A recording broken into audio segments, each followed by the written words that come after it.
সরকার যে কাজগুলো করেছে কাজগুলো ছিল জনগণের একদম কাছাকাছি যাওয়ার কাজ, যারা তাদের জীবন দিয়ে বাজি রেখে এবং অসুস্থ হয়ে আহত হয়ে চোখ হারিয়ে যারা আমাদের জন্য এই নতুন সুযোগ সৃষ্টি করে দিয়েছে।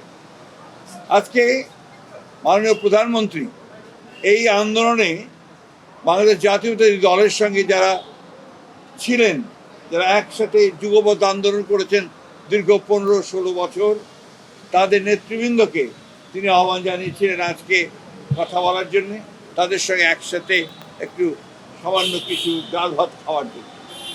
এটা আমাদের এই চলমান যে রাজনৈতিক আন্দোলন, ফ্যাসিবাদের বিরুদ্ধে,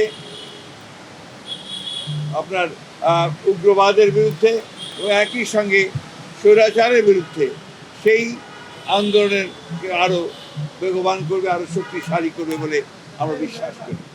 আমরা দীর্ঘ 15 বছর যখন একসাথে আন্দোলন করেছি এই সব দলগুলোকে নিয়ে, আমরা কেউ কারাগারে গেছি, কেউ আমরা মামলার মধ্যে পড়েছি, কেউ গুম হয়েছে, খুন হয়েছে, এরকম অনেকেই আছে।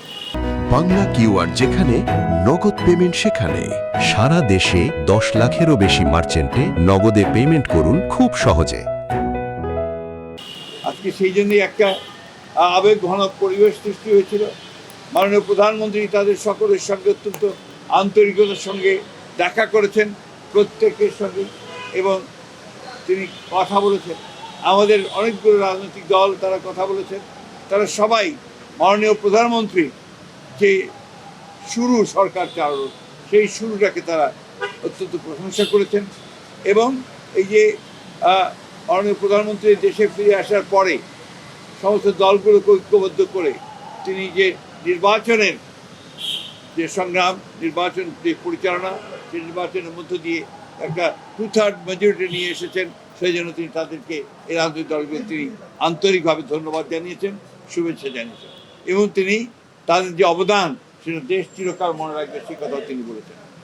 তিনি বলেছেন যে এই 5 মাসের মধ্যে সম্ভব হয়নি হয়তোবা বিভিন্ন কাজের তাড়াহুড়ার জন্য বা কাজের অগ্রাধিকারের ভিত্তিতে সব দলগুলোর সঙ্গে কথা বলার, কিন্তু এর মধ্যে সরকার যে কাজগুলো করেছে কাজগুলো ছিল জনগণের একদম কাছাকাছি যাওয়ার কাজ।